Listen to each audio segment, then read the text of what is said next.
Góðan daginn og verið velkomin. Gaman að sjá svona mörg mætt. Svolítið skrítið að tala við svona tvo sali í einu. Þetta er frábær mæting og búið að fara fram okkur bjartstu vonum. Ég heiti semst Ingvar og var að opna þessu viðburðinn bara fyrir hönd BIM Ísland. En þetta er einmitt, BIM Ísland er að fara á stað með svona viðburðaröð. Þeir gerum þetta líka síðasta vor. Fórum með svona nokkra viðburði á stað með okkar samstarfsfélögum, aðildarfélögum BIM Ísland. Þar sem við erum að reyna að búa til vettvang til að skapa umræður þvert á markaðinn, kynna einhver topic eða nýjunga eða eitthvað þannig, hvað er að gerast í þessu BIM-málum hjá fyrirtækjunum okkar sem eru aðildarfélögum okkar. Og markmið er að vera með bæði svona kynningu en líka fá góðar umræður hérna eftir á. Og núna er einmitt fyrsti fyrirlesturinn þar sem að NTI og Mannverk og Iðan er að hýsa okkur og sjá viðburðinn. Og Iðan er svo góð að ætla að taka þetta upp, en ætla að taka upp fyrirlesturinn, en svo eftir fyrirlesturinn þá munum við slökkva bara upptökunni og taka bara umræður hérna í salnum eftir á. En aðeins þessar viðburði framöndan sem eru hjá okkur, við erum núna hjá NTI, Mannverk og Iðinni. Síðan í lok mars þá ætlar Optimum að vera með viðburð gögnin, hvernig við höldum þau og nýtum gögnin og upplýsingarnar. Við langar að póta inn aðalfundi BIM Ísland 10. apríl, ef fólk hefur áhuga. Við erum að auglýsa eftir, eða við erum að auglýsa eftir svona 1–2 stjórnarmeðlimum. Erum mest að sækjast eftir að fá fólk frá aðildarfélögum okkar. Og síðan 11. apríl þá ætlar Hjörtur hjá Mynstri að vera með viðburð gervigreind og byggingariðnaði. Það væri alveg gaman að vera með bæta alltaf einu viðburð í maí og svo eru ekkert byrjað að skoða haustið hvað við ætlum að gera þar. En ef þið hafi áhuga á að vera með viðburð, eitthvað fyrirtæki eða þá endilega hafa bara samband við okkur, bara bim@bim.is og láta okkur vita og við getum alveg hjálpað ykkur að móta línunar og koma ykkur hugmyndir ef þið hafi áhuga á þessu.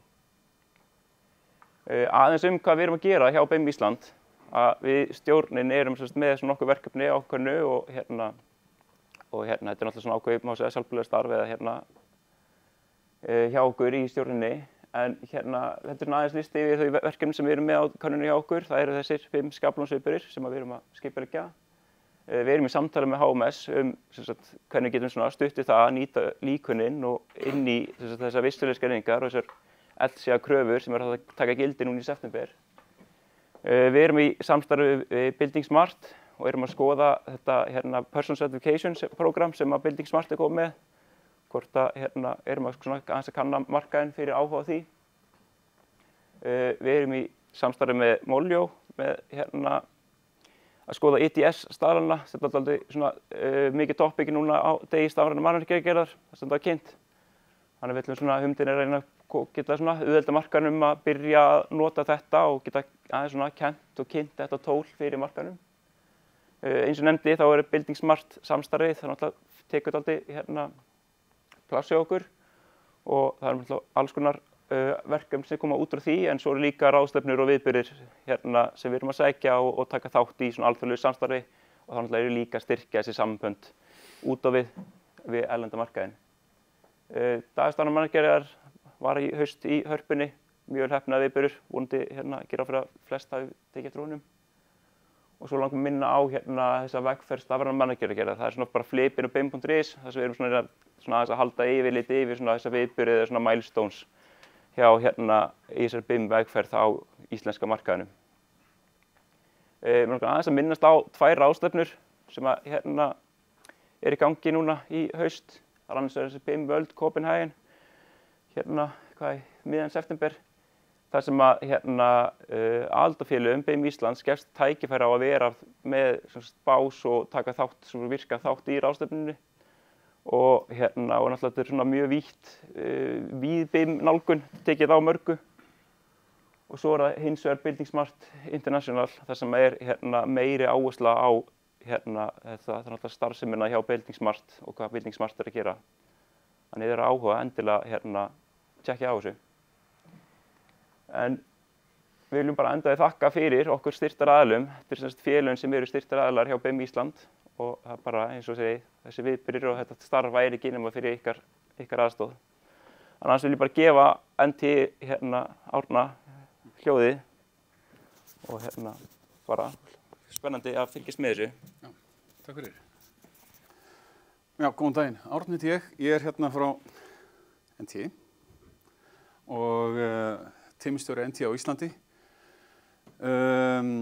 Fyrst vil ég bara þakka BIM Ísland að gefa okkur pláss á þessari skapalónsviðburði hérna og dagskránu sinni sem sagt og einnig vil ég þakka Iðunni fyrir aðstöðuna og endilega kynna ykkur dagskrár þeirra því þetta svona Iðunni fræðslusetur okkar allra iðnar, allra regnbogans. Þetta svona með NTA meira tækni þjónustu og ráðgjafa fyrirtæki þar kring og síst mannverk fyrir að vera stjarna dagsins þannig séð fyrir okkar hönd. NTA bara eins og sé, ég ætla að taka örstutt, bara gefa okkur smá stund fyrir það að NTA er löggiltur þjónustuaðili, platinum partner fyrir Autodesk og svona leiðandi samstarfsaðili allan heim og til þess að halda platinum staðinum þá þurfum við að vera með sérfræðingar á öllum örum frá Autodesk og það ekki bara AutoCAD og Revit, svo sannarlega ekki. Og það sem hjá okkur, það engin áskorun of lítil. Við erum að sinna fyrirtækjum frá 1 starfsmanni og upp í 1000 og starfsmannafyrirtækja og lausnir okkar eru fullskalalegar frá eins og sé, litlum fyrirtækjum og upp í þessa stóru fyrirtæki. Og við leiðbeinum ykkur áfram í hverju skrefi frá A til Ö og þannig allt frá uppsetningu og til starfsmannaþjálfunar, þannig séð og viðskiptaráðgjafar. Hvað í boði hjá NTA? Það ekki bara Autodesk, við erum líka með vöru frá Solibri og við erum líka með Bluebeam og Magicat og fleira og svo 3D skannalausnir. Við erum ekki bara að selja skannanum, við erum líka búið skönum fyrir ykkur og skiljum ykkur mótölinu þannig séð með NTA Revit og það sem þið sækja eftir. Þannig að eins og sé frá helstu þjónustælum Leica, Faro og Matterport. Og sjálfsögðu við veitum ráðgjöf allt í kringum þá sérfræðiþjónustu. Það tækniþjónustu og innleiðingar á þessum kerfum. Eins og áður segir, við erum svolítið stórt fyrirtæki orðið og stækkað svolítið síðan við opnum útibú í Reykjavík 2018 og erum núna í dag orðin 5-6 starfsmenn á skrifstofunni og þeir alltaf tökum vel á móti ykkur og alltaf velkomin. Eins og sé, við erum ekki bara þetta svolítið spannar allt sviðið. Þetta ekki bara mannvirkjaiðnaðurinn, heldur líka framleiðsluiðnaðurinn, kund- og skemmtiiðnaðurinn og allt þar á milli. Þannig að þetta það sem við erum að gera svolítið mikið á dagskránni hjá okkur. Þannig að þetta var bara mínir 2 aurar, hvað segir við, 2 cents. Og ég læt þetta gott heita í bili og það þá Andrei. Super. Good day, and tack fyrir að fá mig. Hopefully I pronounced that correctly, right? Good to see you guys again. Really good to be back in Iceland, and thank you so much for having us and having this really nice event. Congratulations for organizing it. I had to say that from the beginning. It's really good that you're going for it. So I'm really, really happy to definitely be here and to see you all guys. Just going for the agenda today, I'm just going to present a bit about what I do, let's say, every day, about ACC in general, about AI, a lot about the ISO and the open standards and building smart ideas, asset management and digital twin, and then we will have Manberg and Deary to present actually what we have done with them and also what they are doing on a daily basis with their projects. Now I'm just going to present this safe harbor statement from Autodesk. I'm also going to show you some things from Autodesk as well. They might come, they might not come. They could be the same, they could be different. Just want it to make sense. Don't take everything that you see there like one-to-one, but let's discuss afterwards what's coming in, right? It's recording, so I got to watch out what I say. Good. So when it comes to Autodesk Construction Cloud, it's a platform that allows you to store the data over there, to work with the data, to publish the data, to collaborate on the data, to change the data, and so on, and then afterwards to push it on different workflows. It's from design to owners, to execution, to facility management, let's say AI, and so on, and facility management, digital twin. Let's see about that.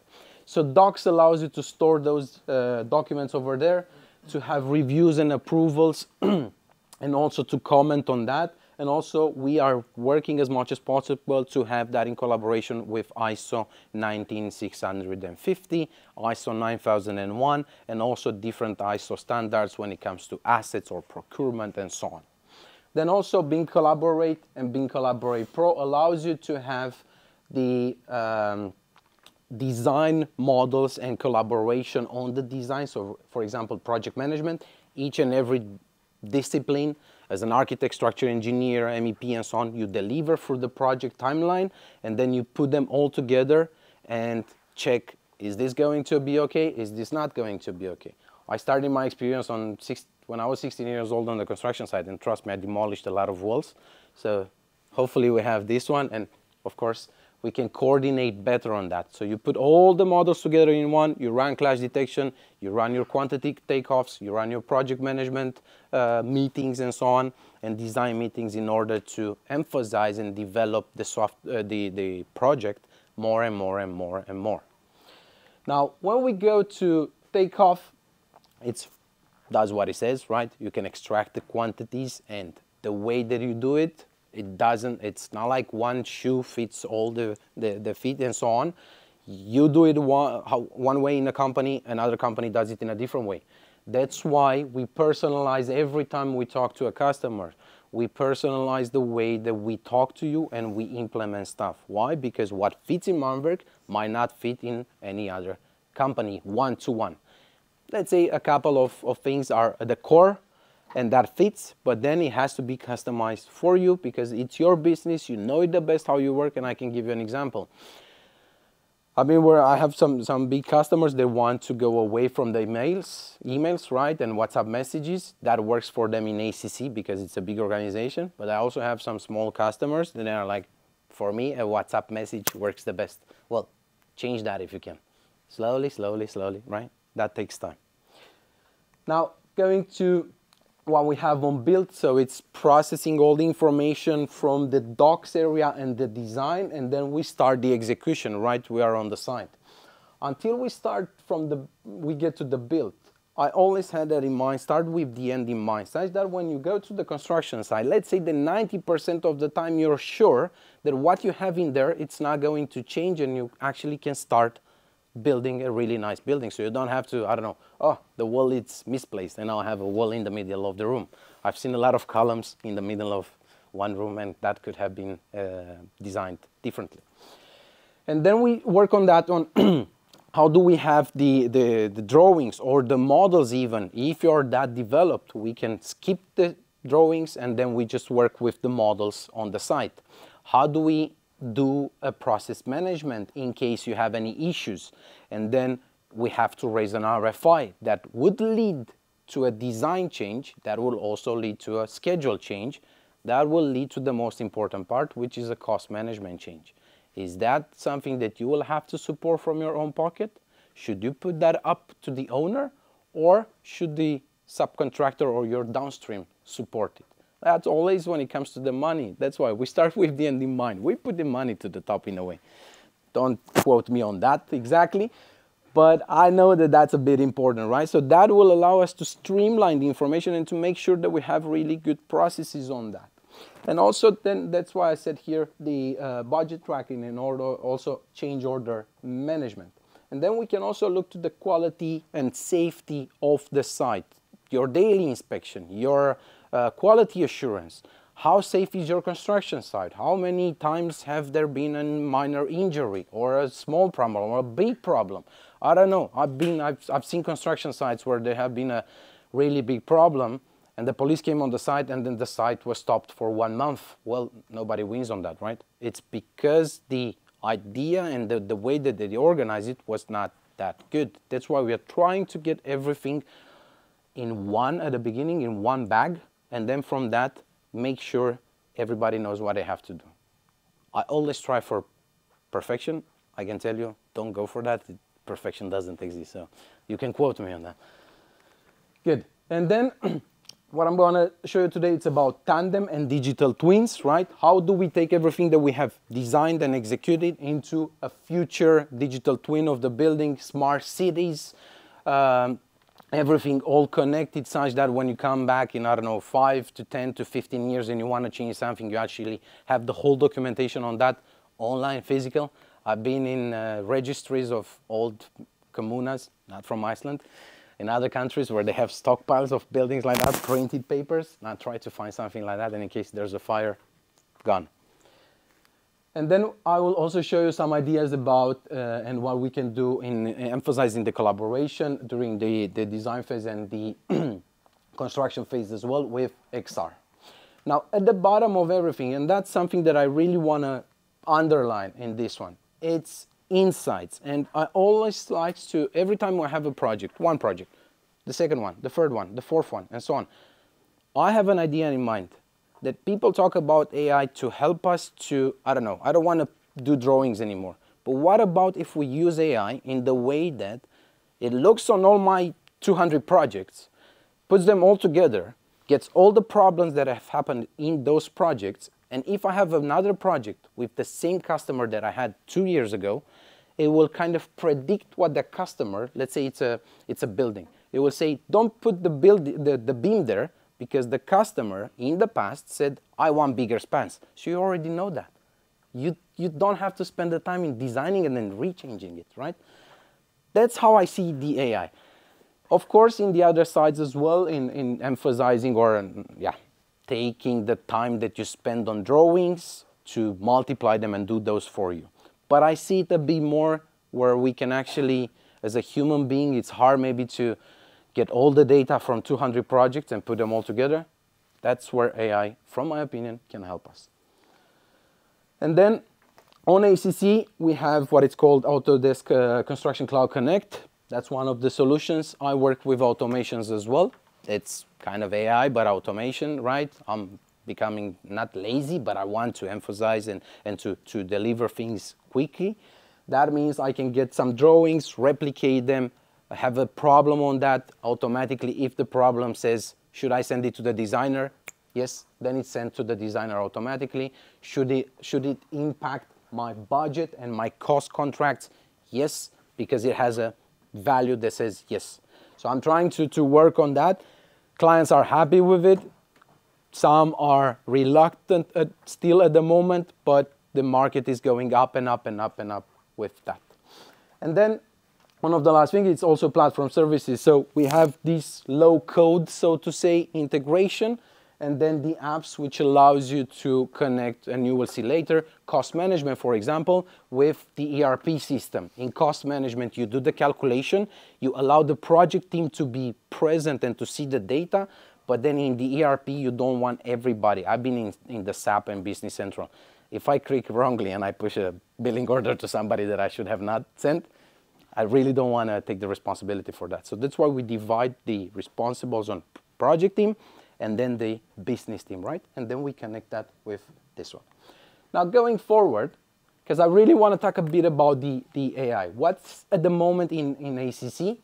For example, in Takeoff. Maybe you use it, maybe you don't. We'll just discuss about it. It has an automatic symbol detection. So what can I do? For example, I can be in this room and then select the air vent and say, how many air vents do I have? I don't have to count them. It will just say 1, 2, 3, 4, how many? 4. I think I did it wrongly, so 6. Yeah, there you go. That's why I use AI for. And then in build, for example, in photo auto tags, when you're on the site and you make you take a photo, and there's a problem, let's say, or there are cables and concrete and reinforcement, it will say those auto tags on the photos. You can use those photos for later to reference them in a process, for example, a problem on the site, like an issue. And now we will see in a moment how that works. Also submittals, which is your lists of tasks that the owner gives to the, let's say the middle part could be a GC or could be a GC and a designer. And then you have your downstreams as well. You take those and then you divide them on different chapters for different responsible companies, and it's pretty easy. Maybe you definitely have so much experience on that. How much does it take you to read a 200 pages document where it explains exactly what's the type of concrete, how the reinforcement should be done, right? The requirements for the project. That one can help you to really go fast on it. Then again, with the specifications, and I have a following video. And then on this one, automated plan processing. So in drawings, in the I call it cartridge, but it's not cartridge, help me out. The one where you put your names and the data and the details of the designer. Title block, thank you. So in that title block, you do have a lot of information, right? The name of the company, the name of the responsible, signed by Reykjavíkur Borg, responsible, the date, the size of the paper, and so on. With this, we can get that data out and put it in docs that I showed you before, so we can have columns of data. So we do not work with plain information, we work with data that will be used afterwards to quantify that AI, better processes, and so on. Yes. So in this one, it's coming pretty soon, and I think you're gonna really like it. Come on, there you go. We have the specifications list. That means that's the document divided in different requirements, so concrete requirements, general requirements, facade requirements, and so on. And then you also can, this one can be in English, you write in Icelandic, and the AI in the back will give you information from that document translated in Icelandic. So you might be on projects where maybe somebody, I can be in a project where I don't speak Icelandic that well. Not at all, to be honest. But then I can query in English, and then it will give me information in English from an Icelandic document. That allows you then to always be connected to what you have to do in that moment in time, and with the document that it's on the project as the tasks that you have to do. Then you can divide it in different workflows that you do have. Now going forward, one of the important parts is, I said, start with the end in mind, and I make a bit of a kind of the joke with the money. The money, it's not the goal. The asset is the goal, and what do you do? So for example, the buildings that you have here, maybe you designed them for how long? 50, 100 years? What's the timeline that you design for? 50? So 50 years, imagine, 50 years. If I put 50 years on top of my age, I'm still not close to where I want to get to, but it will be there. So the asset, it's everything that you should have in mind, and how can then I use everything that I design and build. That's why we collaborate, or we look into the ISO 19650, which gives you a guideline and a structure of using the assets. So we look into the organizational information requirements. What does the organization as the company want to do? For example, that could be the client that has one. That could be the GC who has one as well. How do you align them to respond to the tenders that you apply to each and every time to the owner and your subs to you? Then we have the asset information requirements. What are the assets that you want to take care of for that project? It could be the ventilation. For somebody else, it could be the doors. I'm not sure. For somebody else, could be, I don't know, the how do you call that? The pipes going into the ground, getting you hot water, something like that, because that's important for that building. I don't know if it's a dam. That's definitely way much more important stuff than just the furniture.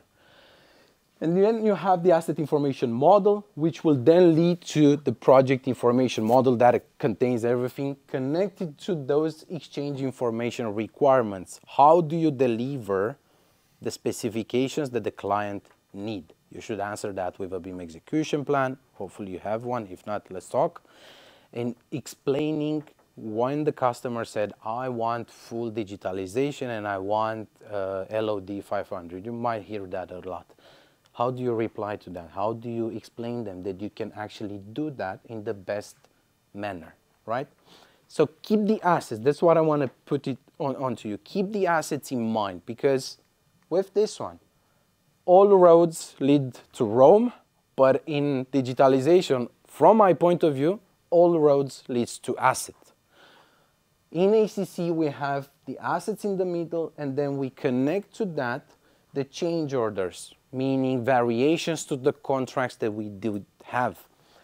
submittals, meaning that you have a contractor that you say you have to buy the air conditioning. You have to explain me and to deliver those to me. What are the documents of that?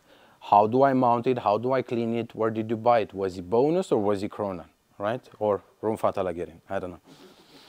And the sheets and the forms, so you can predefine that. A better and a nicer way is that when you start a project with the end in mind, is that you put the assets and then you pre-fill in these forms and these ways of working with. So it's a list of requirements for your asset.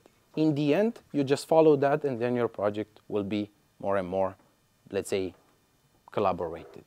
Of course, it's not as one-to-one and that easy, but that's the whole purpose. And as you can see right now, because we talk about facility management and the assets, we take those assets, and one of the solutions is NTIFM, that we can have the asset of the whole building, and it's just then important, what do you track? What do you want to see out of that? You can see all the rooms, all the pipes, all that information with different data out of that. Then you can make a map to see where you are them and kind of organize your team to look into it. At the same time, you will also have assignments and assignments description and list. So you can have them on a calendar. So you know predefined that this building has been, let's say, built it 10 years ago. Every 5 months you have to come in and do the, I don't know, checking of the filters for the air. I don't know if the volcano erupts or something like that. I think that's going to be important, right? So then you can put that in your schedule and the facility management team will know exactly what they have to do. More than that, they will also have the list of those submittal documents that I told you before with the quality, the model of the ventilation, how do they have to maintain it, what do they have to maintain, and all the parts to that. So it's like Lego pieces put all together to have a single block. And then we can look even further to a digital twin anatomy. So we take that, we have the models, we have the design, we have the construction, we go to facility management and also digital twin with the assets. We can have all the assets put together, the systems and the spaces, and then we can visualize them, we can measure them and improve the performance and track the performance in time. Exactly what it says here as well. So we have the define your requirements, what is important for you in a digital twin or digital shadow. It depends. You're gonna hear a lot of words about this one. Also, have an aggregated model of your entire building asset, right? And then divide it in categories. Ventilation, it's one. Rooms, it's another one that could contain the other assets as well. It's how do you structure it and how do you better understand it and work with. Verify. Ensure that the delivery of complete, accurate as-built data. So that's why all this is really good, because you go to the last step. And then you should have all those information connected to the assets, right? Everything in here could be taken from docs. And we don't only talk about the, let's say, Autodesk environment. We go open BIM as well, open sources, IFC. That's one of the things that we do encourage you to use as much as possible. And then we like to help you with that. Also, when it comes to the design, use the BCF, BIM collaboration format. All the issues that you have during the design, send them from the coordination space in ACC, send them back straight away to the designers in just one click away. Let's talk about that, because I'm a super huge fan of that. Done my thesis on it, so that's one. So every data is pulled from here into the digital twin. And then we can monitor how the building performs, right? The airflow, the quality of the air, the quality of the, I don't know, the carbon dioxide in it, the particles of dust and so on. That's if you want to go that way or if that's your specific way of working. But I do believe that owners, for example, they will also have the commissioning part and also taking care of the building for the 50 years that it has been designed for. Investigate. If you have any problems, then go and fix. How do you fix those? You already have the list with what you have to change and that specific information. Act. That's what I was saying. Go and solve it. And I do have here a video. Hopefully it's going to start. Let's see. The sound is not there, but I'm just gonna talk through it in a second. So you can also scan that building and have that building designed. And then as you can see, you just go to the floor that you need. It's an overview, right, of everything. And then have specific data about each and everything that you monitored and it's important for you. And again, as I said, it depends from client to client. It depends from project to project, what's important and why should you actually look into that. Because for, as I said, one company, let's say it's important to track the ventilations, but for other, it's important to track, I don't know, the water infiltrations in the concrete. And there's also solutions on that. Maybe you have heard about it. There's drones and cameras that scans the cracks in the concrete and says, that's dangerous, that's not. The dam is gonna collapse or not it's gonna collapse. So the building will fall or not. So everything from my point of view is just a streamline of processes. And it's not fix one to fix the other and so on. It's all together, it's a holistic way to think a bit about it. It's not just a domino game. It will be a domino game in case you don't have a holistic way of thinking. And at one point, if something doesn't work, it's just everything falls down. Let me just go to the next slide. So also when it comes to the digital twin, how do we connect everything in a really nice manner? At the moment, a lot of things are manual, which is still good. I'm going to quote a professor of mine at one point. They were saying that, I'm a structural engineer at the base. Haven't done that in a long time. They said, you have to learn the hard way in order to become a professional in the future. You have to calculate manually, understand why the software does that in a way, and then you'll know exactly why the software did it and how it did it. It was the same thing with launching softwares, right? You have to do the hard way, and then slowly, you start to connect the dots. That's also, as I was telling you, in ACC that we can automate things with ACC Connect. We can also connect in tandem afterwards with different low-code information. We give the task and say, that's a trigger, use that, go to the next thing. If yes, more or less logical schemes, right? And then with that, we can bring information and the models into the digital twin and query information out of that so we can check daily what do we have to do and what has been happening in that area. Another video, of course. So as you can see, building management systems, BMS, smart measures, the whole model so you can get information out of that. And that was the purpose of this idea, of this presentation from my side, to show you a bit into the present connected to the future a bit. I'm using a low code at the moment, but to connect the present to the future. So with this one, as you can see, you say stream information from one, get the service and the data. Again, data, it's important, right? And then connect it into a future, let's say, digital twin dashboard of all this information for each and every asset that you do have on that. And the environment it's going to increase a lot. It's not going to stop only on here, but it's going to be able to connect different information. So for example, the BMS, Building Management System, I don't know, you could have here sensors. Of course, they are not from Autodesk. They are from something, another company. Everything just connects. That's the whole thing. And towards the last part of my presentation, XR.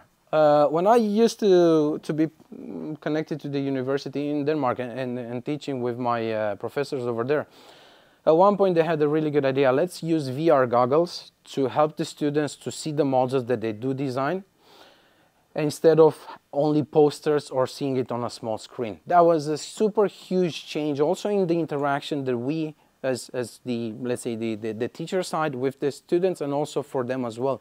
Because they can go in the model and be like, I think this room looks a bit narrow. It's 2.5. Then you start to put a 2.5 measure. You put a desk and like, yeah, it's a bit too tight, right? So with XR, we get the model, we connect it, and then we review it together. So what we can do in that is that put everybody together in a, I don't know, digital environment and so on, and you walk through the building. You review the design, of course it's another video. You review the design. Is this going to start?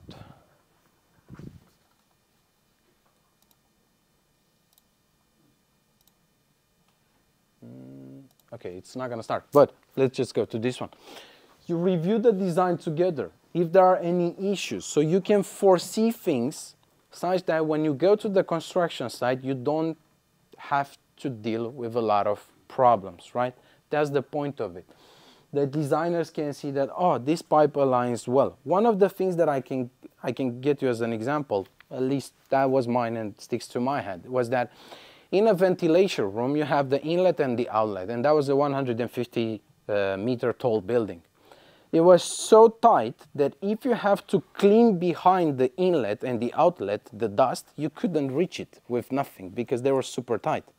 Then they had this VR model, or augmented reality model, and they looked into it and were like, maybe we can make the room bigger. Why? Because you have to clean about it. Nobody thinks about cleaning. But then you keep on building the dust over there, especially in that room that you have the dry room and the wet room as well. That's one of the easiest things that not a lot of people might think about it. With this one, you can actually see it and be like, should we do that? Should we not do that? Should we change it? Is the pipe too big? Is the pipe too close to each other? And so on. That was one of the ideas as well. So with this one, then you can put all the issues that you have straight to docs into your design collaboration. And then from docs, where you have your model, rerun your design collaboration analysis, quality assurance, have the issues, send them back to the designers with PCF in just one quickly workflow. I hope that I gave you a bit of connectivity into things that can be happening. Definitely I'm here. We are here as well. We can talk. And now I'm going to give it to Diri just for him to go full force on his project. Thank you so much for your attention.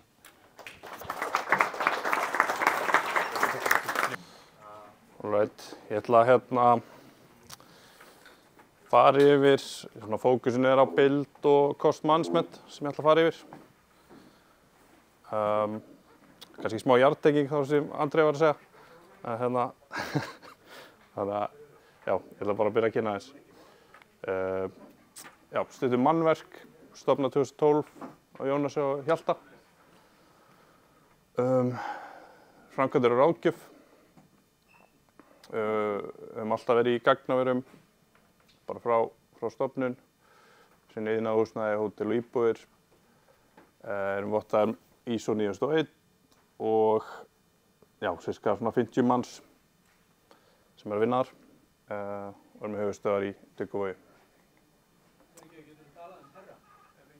Annars herra? Já. Stöðum mig, Dýrmundur, rekstrarverkfræði í Háskóla Reykjavíkur. Byrja á mannverk maí 2023 og bara ráðin til að sjá innleiðinguna ACC hjá mannverk.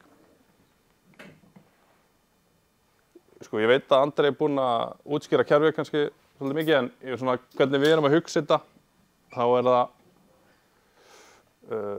ACC náttúrulega bara á verkefnabasis og hvernig við hugsa þetta við erum með kerfið ACC, síðan erum við með einingar og síðan í rauninni hver eining með verkfærakistu og verkfæri. Og kannski þekki mikið af þessu, en ég ætla að fara einmitt yfir build og docs, build og cost management og ég snerti líka docs. Innleiðingarferlið, það var sem sagt vorum að undirbúa með NTI, byrjum maí eða júní 2023 og vorum bara upp á skrifstofu og Andri var hjá okkur heila hóla dagana í örugglega 2 vikur og það var allt út í svona pósterum upp á skrifstofu. Síðan kynnum við Docs og Build innanhús, það er að gerast í lok október. Vorum eitthvað að byrja að nota Docs áður. Og það er kynningu upp á skrifstofu. Og síðan bara er innlegginn ekkert búinn þarna sko, þú veist, það halda áfram. Og þá vorum maður að mæta mikið á verkstað og var svona með örkynningar vikulega eitthvað ákveðið topic. Og síðan bara að spjalla við fólki eitthvað, þú veist, fá til að vera með eitthvað spurningar, eitthvað flækist fyrir þeim. Síðan gerum við cost management í júní 2024 og já, tengjum þetta síðan við bókhaldskerfið í lok nóvember, BC, Business Central. Síðan erum við að nota Design Collaboration og Model Coordination en það er kannski svona óformlegri innleiðing á því heldur en hinu.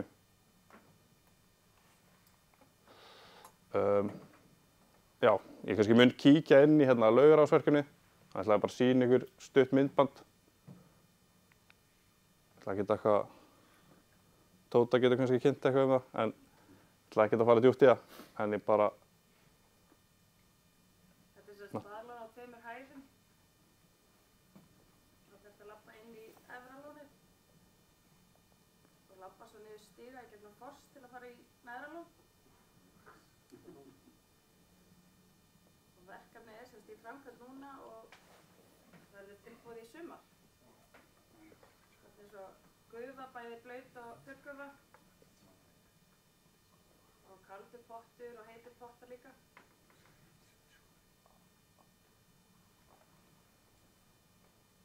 Svolítið gamalt vídeo, þetta er aðeins búið að breyta síðan en þetta gefur svona ágæta mynd af verkefninu.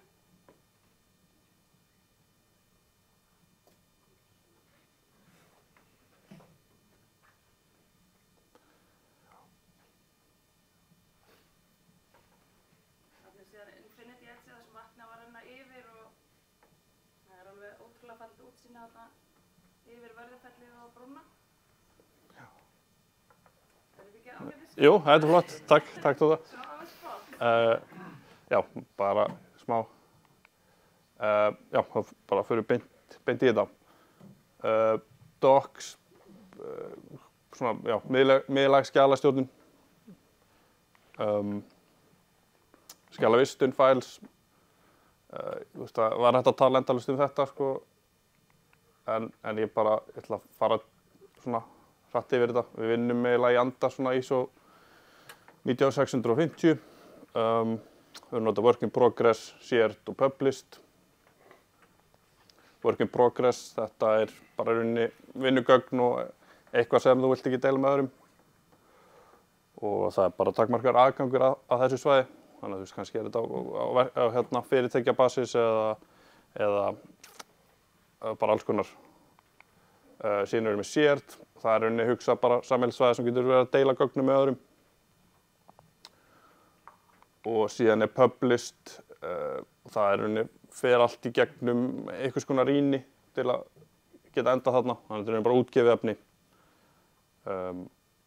Já, og ég gæti alveg farið dýpri í þetta en ég svona, kannski fókusin er ekki þarna. Reviews er mitt, þú ert að fara með þetta yfir í að rýna teikninga til dæmis. Þá er svona, við höfum oft við reynum yfirleitt að hafa ferli einfalt, við höfum pröfað að hafa eitthvað rosa flókið, sko.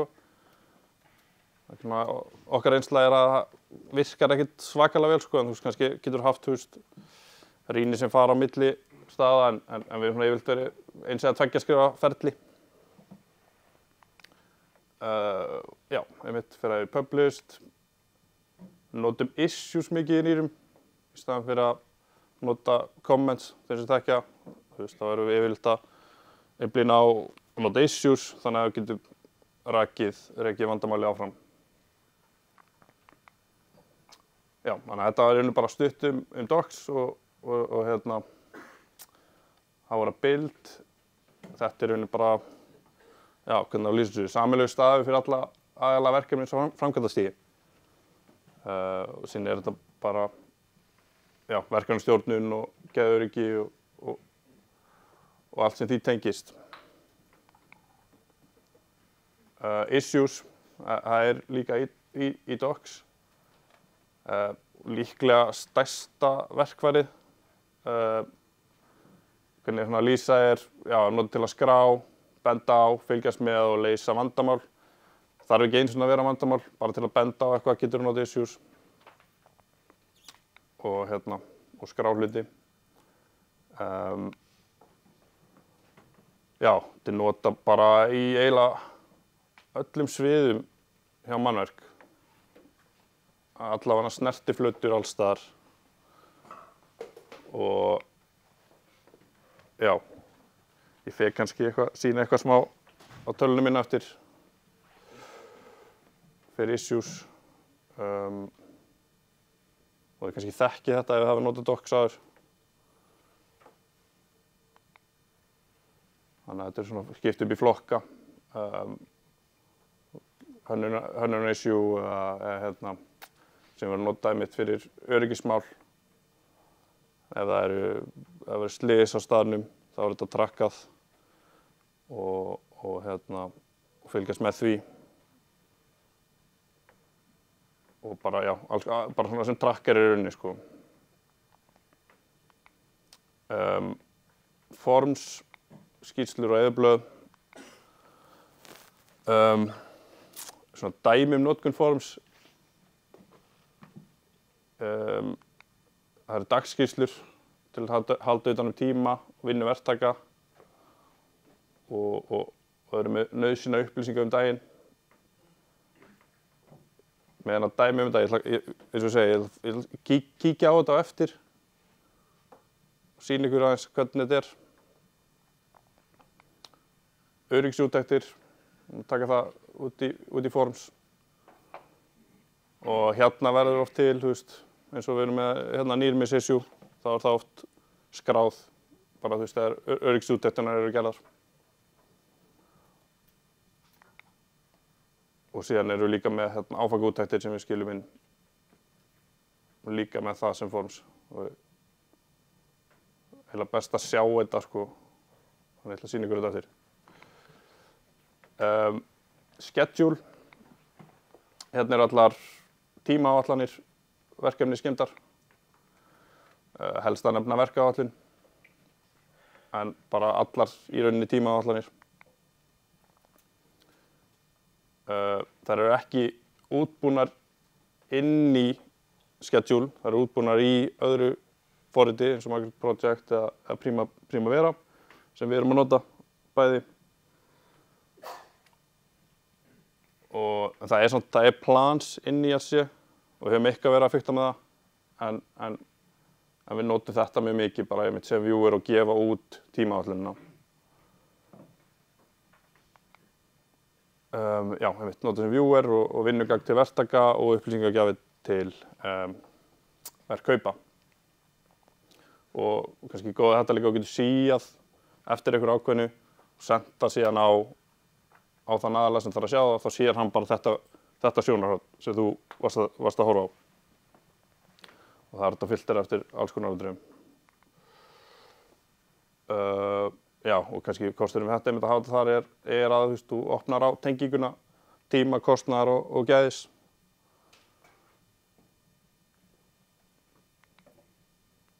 Síðan er það verkfæri RFI, fyrirspurnir. Þetta er formulega beiðnir upplýsingar. RFI stendur fyrir Request for Information. Í grunninn til samræða hönnun og framkvæmd. Skýra atriði sem óljós, spyrjast til skjöl sem ekki til staðar. Og hvernig við erum að vinna með þetta ef við höfum stillt upp ákveðnum samskiptaleiðum. sér fyrir arkitektúr, raflagnir, pípulagnir, burðarþol og það hefur bara, þú veist, það er í rauninni template fyrir það, þú veist, þannig að ef það er einhver aðili undirverktaki og vill senda eitthvað varðandi raflagnir, þá í rauninni velur hann bara þessi template, þá er það þeir aðilar sem þurfa að sjá það eða þurfa að svara því, þeir eru bara þarna inni í þeirri samskiptaleið. Gróf lýsingarferlinu, já, það er bara, einmitt, þetta er í rauninni mjög einfalt, en það er hægt að flækja þetta ógeðslega mikið. Það er hægt að búa til alls konar einhverja coordinators og managers og eitthvað, en í grunninn er þetta bara að þú sendir fyrirspurn á upplýsingagjafa, þá upplýsingagjafa oftast hönnur, gefur svar við spurninginu og bætir upplýsingum og alveg metur hvort svarið sé fullnægjandi og hann lokar því þá ef honum finnst að fyrirspurnin var svarað. Þannig að þetta er í rauninni bara, já, gróf lýsing af því, sko. Og já, til að byrja með allan hefur við reynt að hafa þetta mjög einfalt bara, mannesku. Það er hægt að hafa þetta einhverja hierarkíu á þessu, sko.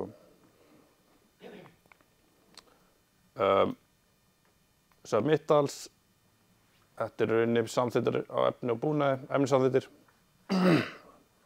Þannig að þetta eru tækniblöð og önnur fylgiskjöl. Við teikna, já, öll ferli sem við verið, við teikna þetta og verið með svona ACC handbók innan fyrirtækisins.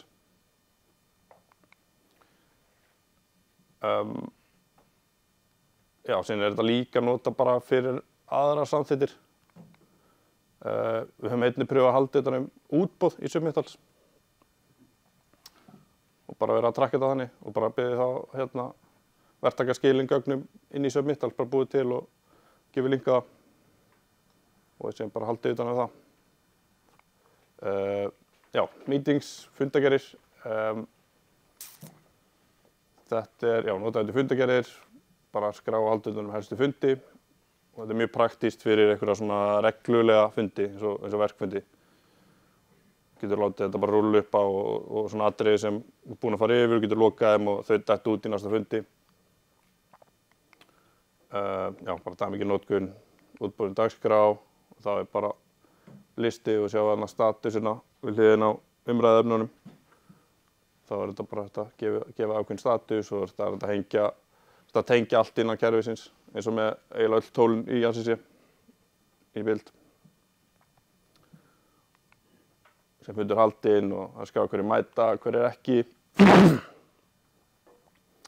Síðan lokfundar fara yfir umræðuefni og það skrá bara jafnóðum. Síðan þegar sá sem er haldið fundinn, hann getur sendi bara út fundinn þegar hann er búinn að fara yfir alla punkta. Og það fá allir tölvupóst með fundinum. Photos, bara alla myndir og myndbönd verkefnis. Já, kannski kosturinn við þetta er að það er auðvelt að bæta myndum frá síma og spjaldtölu, gerum appi. Það er kannski eitt galli þetta vantar svolítið aðgangsstýringu á þetta. Þannig að við höfum verið líka að láta myndir bara inn í files og einhverjar viðkvæmar myndir sem kannski vil ekki allir sjá. Það er verið settar þar inn og því að vantar aðgangsstýringu inn hérna. Sheets, þetta er svona hugsa fyrir verktekningar og við erum með svona dæmiferli það.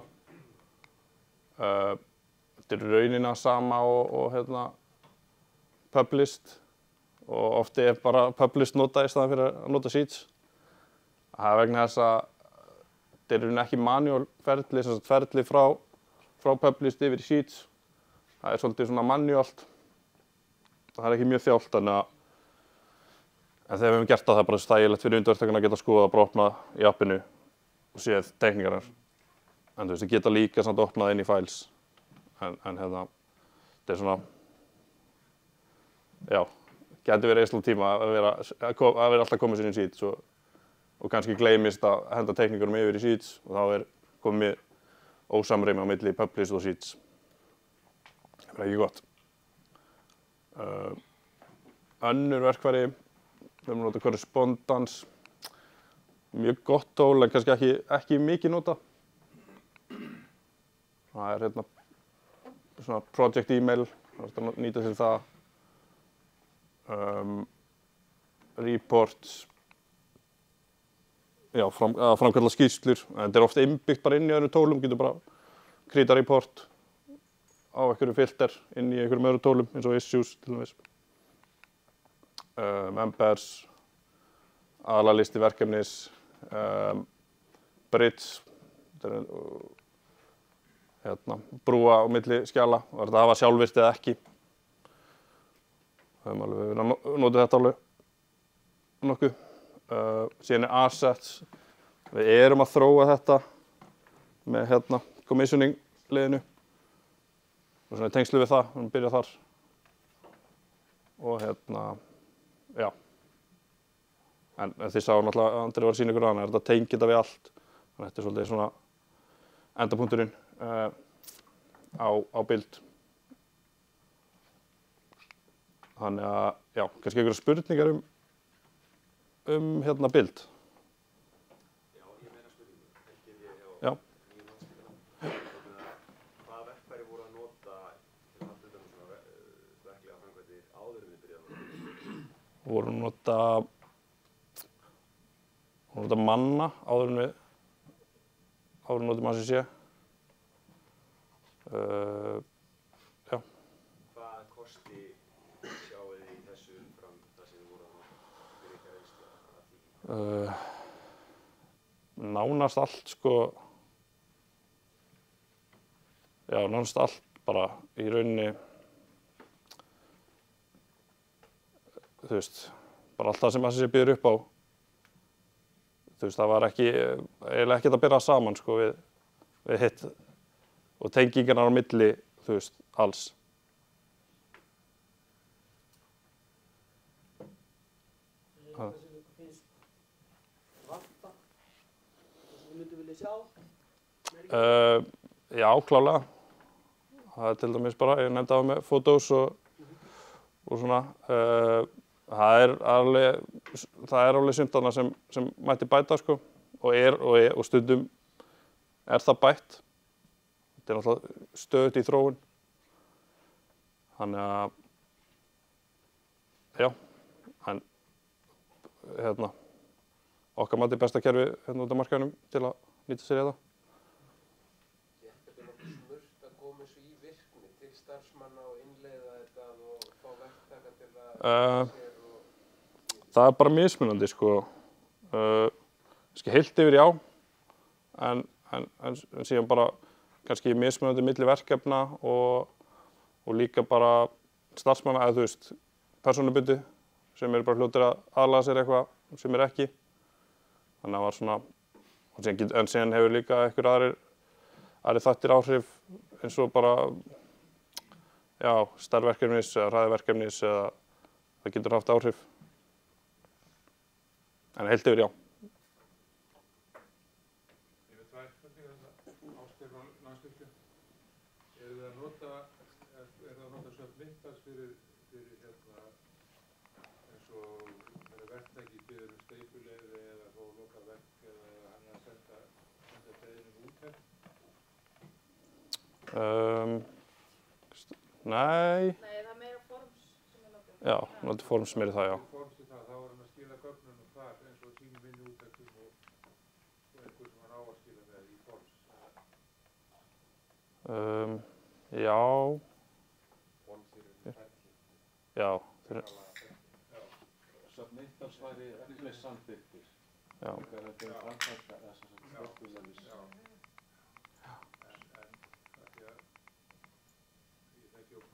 Þá var Submittals meira notað, sko. Það gæti alveg verið að nota í það, sko. Já. Er það þá samþykktina sjálfa eða? Já, sko, ég til þess bara með verk sem núna er að fara að koma að inn í úttektum verktaka. Já. Eða sko, og beiðni steypuleyfi. Já.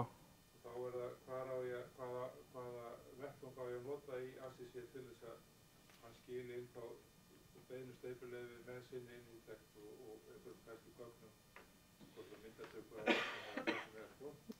Já, það var alveg hægt að nota undirsvið Mittals, klálega sko. Já.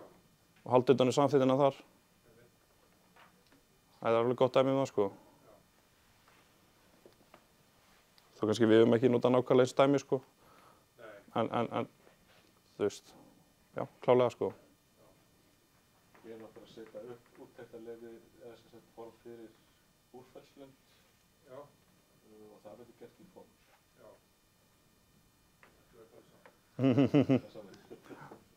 Já, forms þá ertu í rauninni að sko búa til þetta. Já. En síðan samþykktin á því, það er líka hægt að gera inn í forms. Getur líka haft samþykktarferli þar inni sko. En þessi getur bara... Svo var hér spurningin, eru þið að í ykkar verkum eins og til dæmis Aknótt sem stærsta verkið, eru þið að leyfa verktakunum að nota að prenta út teikningar eða eru það skylda til þess að nota skjöldur eða sko með þetta á tölvutækjum? Við erum alveg að leyfa að prenta teikningar sko. Það er ekkert bannað sko. Eins og mér skilst. Það er ekki að koma vandamál að menn séu að nota gamla teikningar eða inn á... Nei.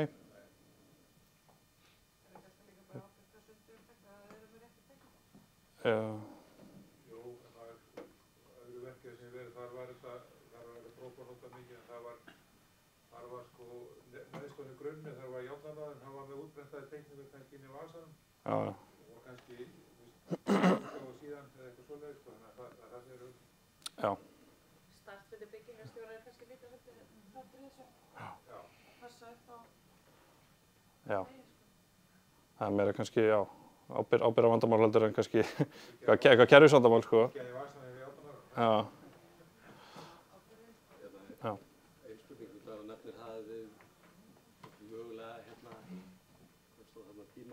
tímasóun að vera að setja í Sheets. Já. Eru þið þá ekki að nýta teikningalesarann til þess að flakka mynd? Jú. Samt sem áður tekur það tíma og getur skapa ósamri á milli. Þú veist, ef það er einhver aðili sem er ábyrgur fyrir þessu, verður veikur og gleymist, sem bara gleymist það kannski mánuð, komna teikningar inn, það eru bara í Published en eru ekki í Sheets. Þú veist, þá ertu komið með... Það er flugskóls að segja þetta. Já, en þú veist, út í að kerfið frá, þú veist, að komast inn í Published, það er miklu að leiða sér sjálft áfram. Með þetta er svona meira manual, bara stoppa, ok, út í að þetta er yfirleitt ekki sami aðili sem er að samþykkja teikningarnar og síðan er annar aðili sem færir þetta yfir. Þetta er svona document control ferli sem það bara... Já, einmitt. En þú kannski, þú veist, við möttum vera að ræða þetta, sko, hvort að gert rýn í raun á Sheet, sko. Það kemur þetta beint frá hönnuðum, sko. Þá eru þeir bara með þetta allt rétt. En út í að, þú veist, það er kannski, þú veist, þeir kannski vita ekki, kannski eru einhverju hnjökrar sem eru að stoppa. Þannig að, þú veist. Það er þetta manual sem við talar um með þetta. Já, en við... Og færa skjalið inn í Published með þitt rýniferli. Já. Og þegar það er komið þangað, þá þarf það að koma í sérstaklega inn í Sheets með því að... Já. Það er kannski líka, sko, þegar það er komið í Published, þá viltu rýna þessar teikningar áður en það fara á verkstað. Já. En það er kannski svolítið það sem að stoppa stundum að, eins og þér var að segja, að hönnuður hendur þessu inn í Published, þetta er allt yfirfarið og svo gleymur þessu kannski 1-2 daga og þá er teikningin í Sheets á núverð. Þannig að það þyrfti til að vera einhver manneskja svolítið svona algjörlega með þetta hreinu að skoða þetta degi, sko. Já, maður alltaf að rættu við þetta í verkefni að það væri þá einhvernig byggingarstjórn sem að geti koma þessu inn í Sheets, færa ábyrgð á því að... Já, og sem getur... Já, alltaf sem fulltrúi verkkaupa sem að hefur ákveðna ábyrgð þarna. Já. Já, ég er bara að segja þetta virkar alveg vel, sko, en þetta getur skapað ósamræmi, það er hættur í þessu. Já, við höfum búið til ferli þar sem að, þú veist, innri rýnin er einmitt úr work in progress yfir í shared og svo yfir í rýni úr shared yfir í Published. Já. Svo þarf að afhenda það í Sheets. Já, einmitt. manni finnst hitt vera sko leiða sér svolítið áfram sko. Já, akkurat, það kemur hérna þetta handvirka skref í lokin sko. Já. En það sko, með því að nota ekki sheets þá það tapa ákveðin virkni í kerfinu. Þegar verkstað að nota appið að þá að skoða teikningar í sheets og í docs hlutanum, þetta tvennt ólíkt. Já. Það ákveðin virkni sem tapast, einföldun á staðnum. Klárlega. Virkar ekki í sko docs eða published. Já. Já. En ef þú með sheets að þá getur þú getur gert úttektir á teikninguna, þú getur gert issues, þú getur gert forms, þú getur tengt þetta allt saman í gegnum sheets sem þú getur ekki gert þegar þú komum bara með þetta í published. Þannig ég mæli því að nota sheets, annars þetta tilgangsins. Já. Við notum sheets sko, Já, veist ég bara það en já. Ég veist bara, við sheets sko ekki styðja við ISO 19640, ekki styðja við single source of truth og við finnst Autodesk að taka sheets út. Og þá bara færi þessa virkni yfir í Autodesk. Algjörlega, það var það í BIM 360. Já. Hjartalega sammála. Einmitt. Og síðan svona title block export, extracti sko. Þú veist, það þannig séð en það er alveg rétt sko, það er alveg ákveðin virkni sem tapast, sem svolítið skrítið. Já. Yes, halda áfram. Ykkur fleiri spurningar?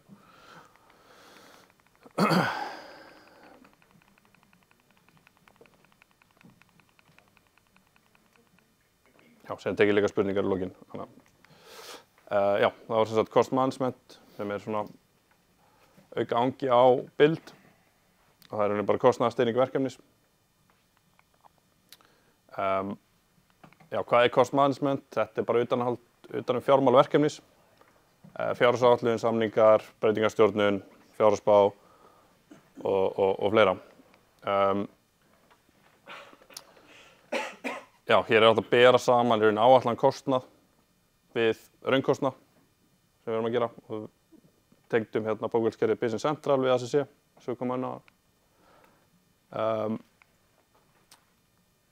Helstu verkfæri cost management, það er budget, það er fjárhagsáætlun og alsamningu til verkkaupa.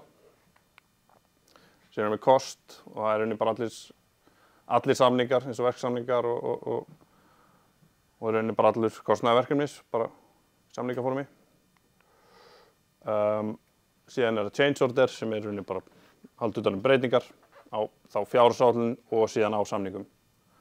Þannig að þetta er budget, við erum að tala þá uppstreymi og kost niðurstreymi. Og síðan er forecast, við erum ekki byrjað að nota það, en við erum alveg að nota þessi þrjú verkfæri í flestum verkefnum, mörgum verkefnum. Budget, fjárhagsáætlun. Já, við höfum ekki farið bara með allt inn í budget, allt breakdownið á öllu sko. En við höfum verið að halda utan svona höfuðliði áætlanir inn í budget. Þannig að ég sýni ykkur aðeins frá því eftir.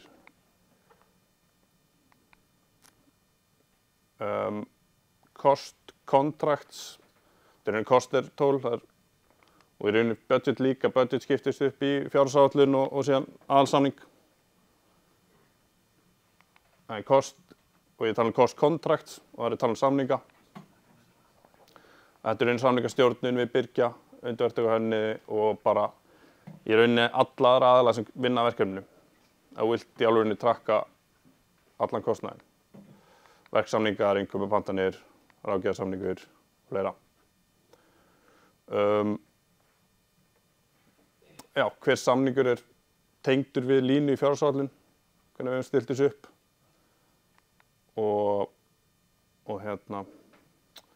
Já, og síðan inn í samningunum ertu í rauninni bara með, ættir í rauninni að vera með allar upplýsingar. Það er bara upphæð, samningurinn sjálfur undirritaður, ef það er til, og önnur stuðningsgögn. Síðan cost expense og það rauninni tengingin. Já, fengum hjálp frá Advania, það sjáum Business Central og vorum líka að tala við ykkur frá Autodesk í gegnum NTI og þeir hjálpa okkur að setja það upp og hvernig það virkar í rauninni allir samþykktir reikningar frá BSC koma inn sem expense og samþyttin ACC býður upp á svona eitthvað samþyttaferli og getur samþytt inn í ACC en við höfum verið að horfa þetta á bara við samþykjum inn í BSC og síðan dettur reikningurinn þegar hann er samþyttur.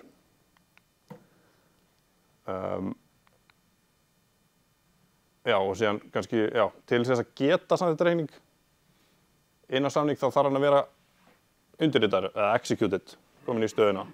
Ef hann er ekki executed þá birtist hann ekki upp í bókhaldskerfinu. Þannig við verðum svona, þetta svona í rauninni hvernig það virkar og síðan þetta, og við erum með einhvern API sem við erum búin að tengja við Advania. Gerum að sé. Change order, þetta í rauninni bara 2 útgáfur. Það PCO sem bara potential change order. Það byrjar allt þar.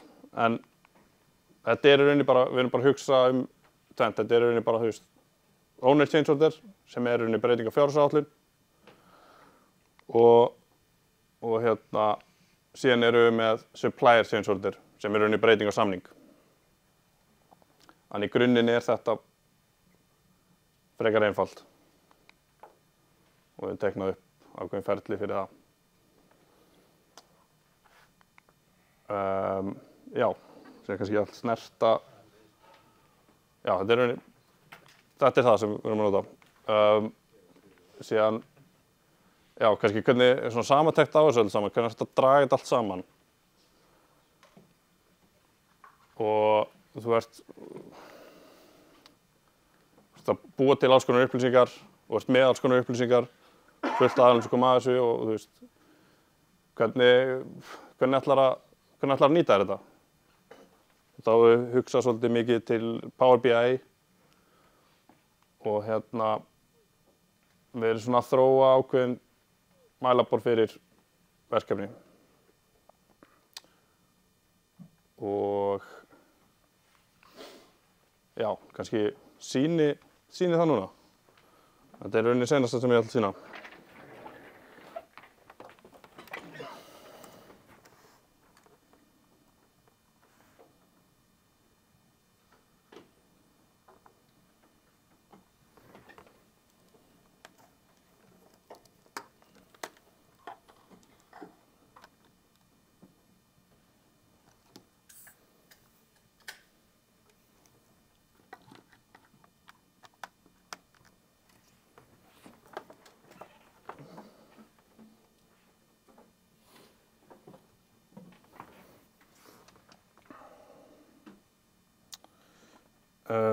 Við höfum verið að þróa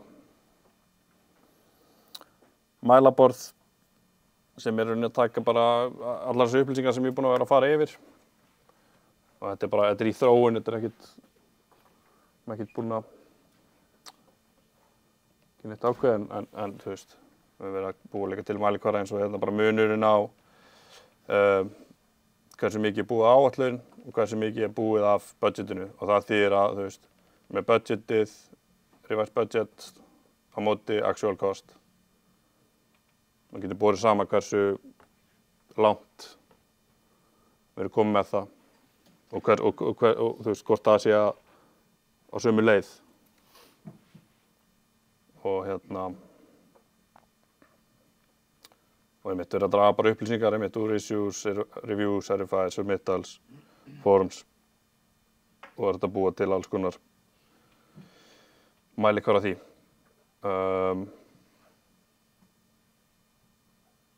Síðan har líka verið síðan þetta tengir þetta náttúrulega við módel líka Við erum eitthvað ennþá styttra að koma með þetta, sko, bara þetta hann að data exchange ef ykkur þekki það.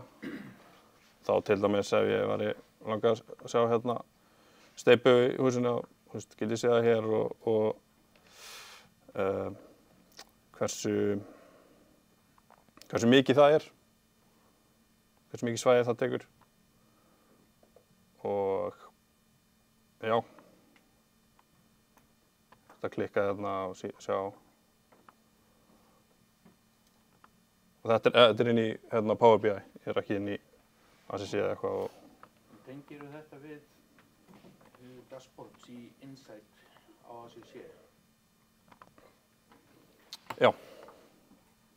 Nei, það er ekki, það er... Getur gert að setja inn í desktop, já, þú getur fengt það svo. Getur keypt þetta sem bara tilbaka í Insight? Já. Ég er að tala bara data connectorinn. Já. Þú getur loka ringnum, þú getur fara alls í Power BI og allt tilbaka. Já. BI bara í Insight, eða inn í dashboardinu þar, bara til upplýsingar fyrir verkefnum teimið. Er þetta í MC-módel? Ég veit ekki, ég fekk þetta frá MT. Þannig að þá séum þetta ekki flóta og eitthvað. En ég ætlaði bara að sýna ykkur þetta, ég meðan þetta bara nett, sko. Þannig að, og þú veist, það er þetta að tengja þetta við, þú veist, þetta er bara, þetta er bara einn tabla, sko, með öllum upplýsingum úr þessu módeli, sko, og síðan alltaf þetta að tengja, þú veist, þetta eru alls konar töflur í rauninni bara, þú veist, þetta er rauninni gagnagrunninn í ACC, sko. Þannig að, já, og kannski sýna ykkur aðeins sem ég ætlaði að sýna ykkur áðan, eins og með forms. Það er hérna dagskýrsla. Það er alltaf veðrið þann dag sem hérna, hvenær form þetta er og getur valið að þú gera það í lok viku og gera það fyrir mánudaginn sem þú var. Þú veist, þá getur þú valið bara þann dag og þá kemur veðrið þann dag, sko. Og síðan erum við svona hérna, tilgangur þessa er að halda utan tíma og hvað voru að gera hvað og það er bara oft stutt lýsing á því. Þetta er svona bara sem hérna, bingastjóri fyllir út. Og það er að halda utan líka hérna, efni og búnað. En við erum kannski aðalega byrjaðir hérna, að halda utan tíma. En þetta er dagskýrslan sem við erum í raun að vinna með langflestu verkefnum. Og síðan er hérna öryggisúttekt og við höfum verið hérna ég bara sýna virknin á þessu, þú veist, það er bara þetta hengja myndir og eins og hérna ef það er non-conformity þá, þú veist, sem er rautt, það er eitthvað að og þá þarftu að fylla út issue. Er non-conformities virknin í ACC? Já, við stiltum bara upp þessu formi og síðan erum við bara með if-setningu á þessu sem er bara að segja að, þú veist, ef þetta er non-conformity þá þarftu að búa til issue og skrá þetta. Þannig erum við að nota þessa tölfræði til dæmis, þú veist, hérna til að fá, þú veist, já ok, það er hérna svona mörg near misses í þessu verkefni. Þannig að þetta er svona. Síðan erum við að taka úttektir líka. Þetta eru hérna frá HMS. Við höfum verið að dúndra þessu inn. Það var bara hérna úttekt á okkur og já, skilum síðan bara hérna exportum þessu og skilum við síðan til HMS.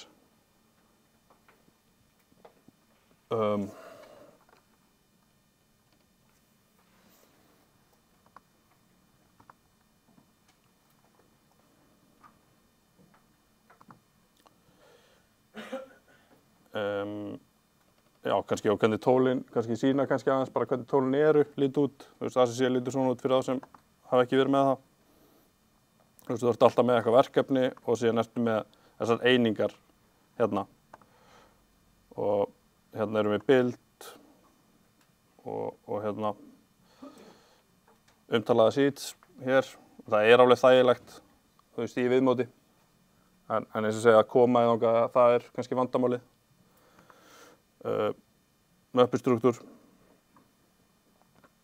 við höfum ekkert verið eitthvað að vinna með specifications en það klárlega eitthvað sem við erum svona vitum af. Það kom eftir að við vorum búin að innleiða í rauninni allt. Síðan erum við issue og það bara að búa til í rauninni sko sér flokka fyrir allt. En við erum mikið að vinna með due date og svona til að geta haldið utan þetta. Og það oft bara krafa gerð, það alltaf, þú getur ekki fyllt issue nema að klára issue nema að sé að búa að láta due date. Og sér activity logi líka og svona einmitt photos.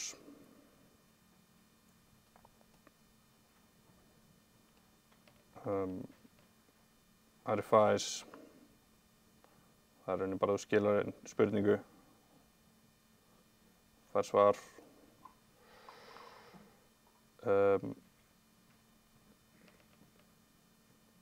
Já, síðan schedule svona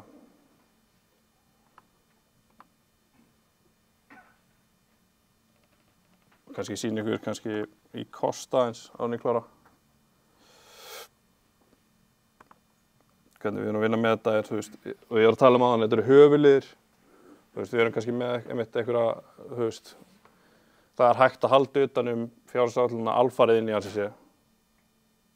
Og það eitthvað sem við erum að skoða líka, en við höfum yfirleitt bara, þannig að það miklu meira breakdown undir hverjum lið, en það bara haldið utan það í einhver Excel-skrá og Excel-skrám. Og síðan það bara uppfært og þá nota change order í það. En hérna sjáum við bara dálkana, við erum bara með eitthvað original budget, síðan erum við með breytingar, samþykktar. Og þá erum við revised budget sem inn í þá budgetið okkar núna. Síðan erum við með eitthvað pending og projected, það bara pending plus revised. Síðan erum við með aðra töflu, sem sagt cost, þá að taka inn í samningana, hvað búið að gera mikið af samningum. Og það búið að gera samningu upp fyrir þessa upphæð, en það ekki búið að gera samninga fyrir alla upphæðina.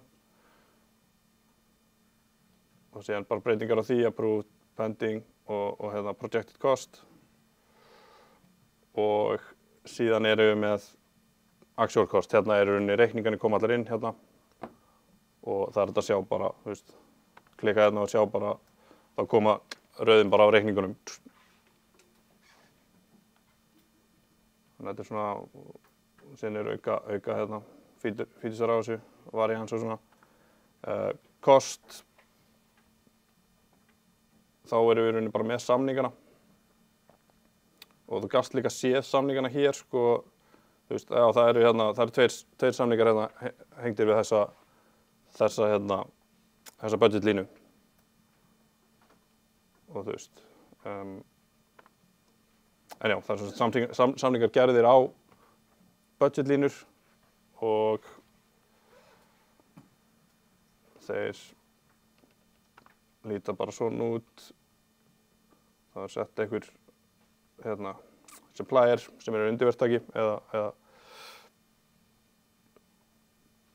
og síðan bara schedule og values. Þetta er upphæðin, þetta er kannski svona áætlar.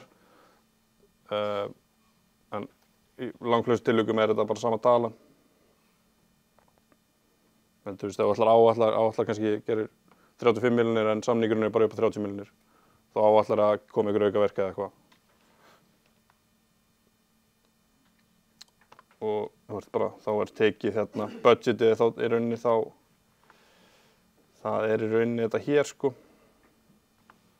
Og síðan ertu með cost, þetta rauninni altablan í cost. Þá ertu með eitthvað original commitment og síðan ertu með breytingar á því. Síðan projected cost og síðan ertu með bókaða reikninga á per samningsleveli. Og síðan bara þetta rauninni síðan já. Expense mitt og sér maður bara alla reikningana. Það hægt að handslá inn en við gerum það ekki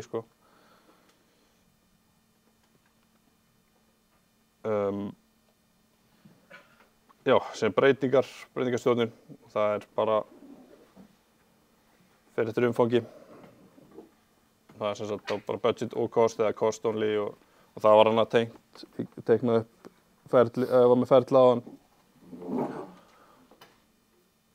Já, þannig að þetta byrjar allt sem PSO, þannig að bara ert kannski bara með fullt af einhverju dóti, fullt af einhverju breytingum og líka breytingar geta alveg komið frá bara issue eða RFI eða submittali eða þú veist, það er alltaf þetta elevata sem PSO sko, sem gerir þetta þægilegt, þannig að þú ert kannski bara vinni í ykkur og ert bara með fullt af issues og já, þetta leiðir líklega til einhverja breytinga og getur bara búið til jafnóðum bara á þess að þurfa eitthvað að fara yfir í cost management og eitthvað.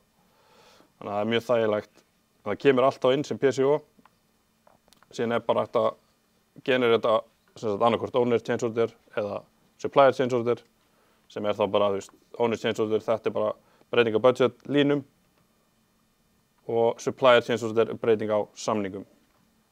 Og það hægt að, eins og ég segir, það ferlið, þú veist, með budget og cost, þá ertu að hugsa að breyta, að hækka budgetið og síðan að hækka samningin á sama tíma. En síðan bara getur haft þetta alveg separate sko. Þannig að já, þá held ég sé búinn.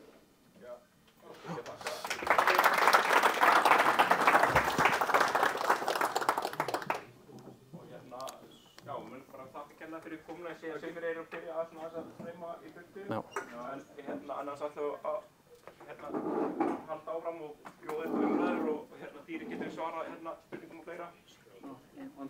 Og Andrei líka. Þannig að endilega bara, ef við hafa einhver spurningar og eitthvað brennur á okkur. Það er kannski eina spurningu. Já. Þegar þið ákváðu að fara innlega þetta, af hverju völduðu þetta system en ekki eitthvað annað? Nú er svona prókórum breytt og svona ímiskerfi. Já. Hvað við ákvarðartökunni að þetta var það? Ég kom einmitt inn í þetta ferli þegar svo ákvörðun var búið að taka hana sko. En þannig að ég kannski ekki hæfasti til að svara þessu. Því ég ekki með reynslu af hinu sem við vorum nota áður til dæmis og spyrja hann manna sko. En það var svolítið ekkert, þú veist, umfangið það var miklu minna sko, þú veist. Jú, við vorum að halda utan samninga, verksamninga og svona þar inni en þú veist, það var ekki, og við vorum notað í rauninni blanda af mörgum kerfum, þú veist, við vorum notað alls konar, sko. Þetta er bara eitt kerfi og það er haldið utan allt þarna í rauninni. Og það er svolítið stefninu okkur að geta verið bara haldið utan allt í ACC í rauninni, sko. Hvað spurningar fleiri? Yeah, maybe Andrei wants to talk a little bit about published to Sheets. Oh yeah.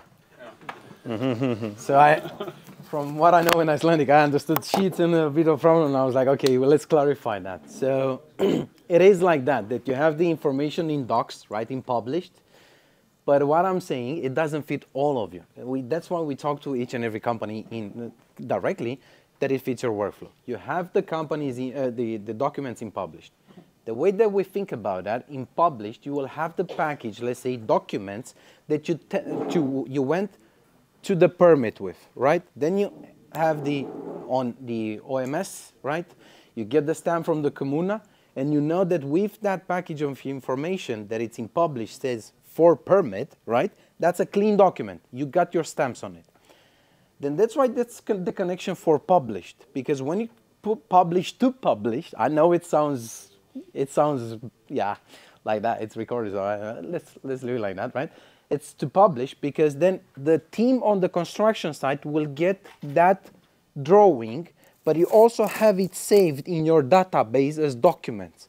Then on that document on the construction site, I can do whatever. I can make markups, I can make issues. There will be a lot of problems on the site. With that, then you start working on processes. Should we change it? Should we raise it up as an issue? And let's discuss it. If the drawing has to change, it will come into your publish, and that depends on how you work. Do you want to work in the same folder and make sure that you understand the digital way and the processes? That means your version 1, which was for permit, right now will have a version 2 on top, which is RFI designed drawing, right? Or will you have it in a different folder? So you keep the first folder for permit clean, and then another folder which is changed drawings. Then you publish those into Sheets as well, and you publish them as version 2 in the different version set. But that means in published, in build, on the phone or on the tablet, you can get the drawings and compare them and be like, what did I have in my version 2? How did it change in version 1? Sorry, how did it change in version 2 compared to the request for change? That's how it works right now. Now, if you want to go away from publishing to publish, or publishing from publish to sheets, you can work directly through the files, right, in ACC build. You access the files and then you have access to the folder structure in Docs. But the thing is that, how do you work? Do you work with versions one on top of each other?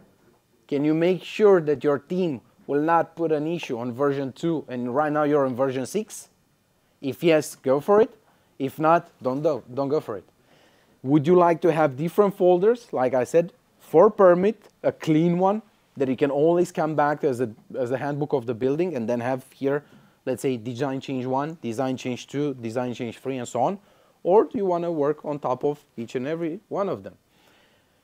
If I go to how it is right now with the sheets inbuilt, you can categorize them on collections with the filters. So that's pretty easy for the industry and the site to find what they need. But it doesn't mean that using the files sheets doesn't work. It works. We just have to find what's the balance and what's best for you. I can tell you, but don't quote me on that. I'm going to put a safe harbor back again. As the industry is developing, sheets, where it's actually coming from the fact that you used to have to print them on the site, right? Because you don't need that anymore.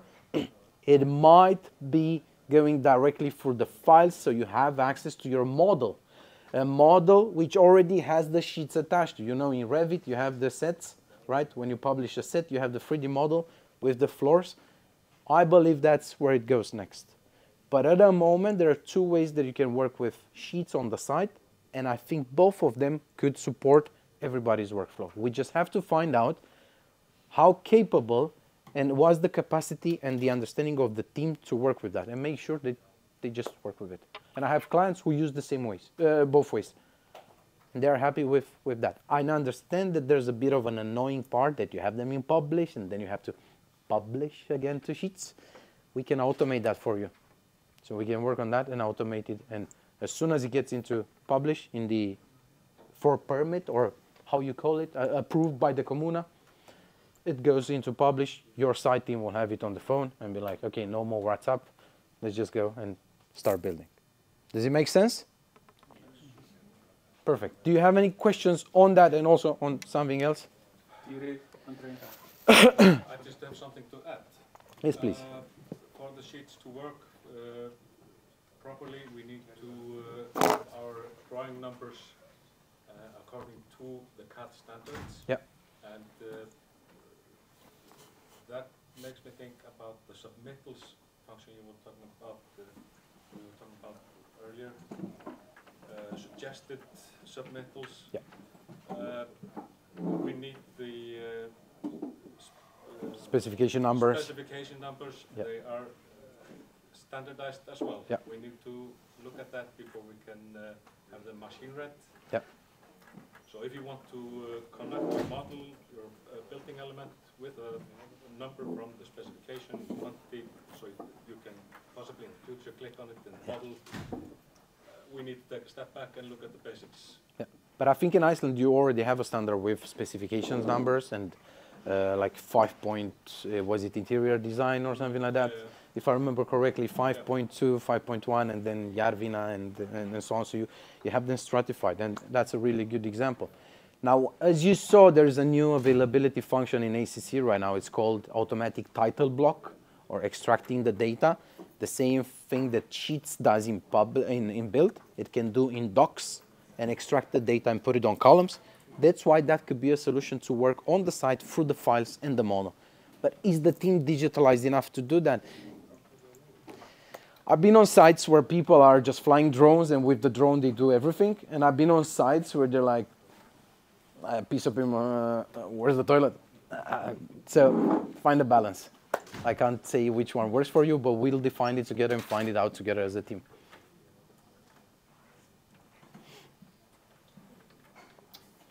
Fleiri spurningar líka eitthvað? til að Andrei eða dýra. Any questions on cost management? Free consultancy. Þakka þér fyrir komuna og bara, þetta hefur náttúrulega gott af. Thank you guys.